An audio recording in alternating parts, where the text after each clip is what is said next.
Fried rice फक्त 10 मिनिटात.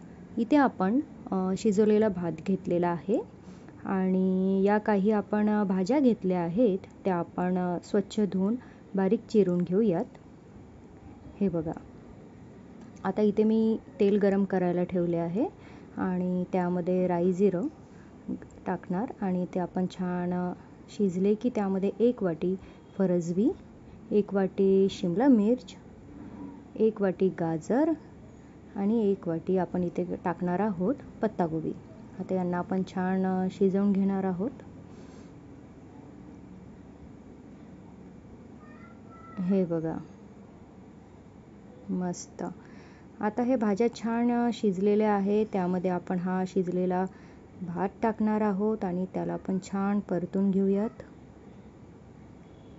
आता त्यामध्ये 1 चम्मच विनेगर, 1 ते 1.5 चम्मच आपण यामध्ये टोमॅटो सॉस आणि हा फ्राईड राईस मसाला.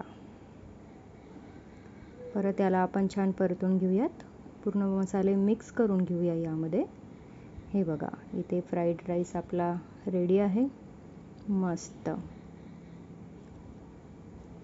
आणि आता त्यावर आपण छान कोथिंबीर घालूयात. वाह, क्या बात आहे. मला नक्की कळवा तुम्हाला ही रेसिपी कशी वाटली ते.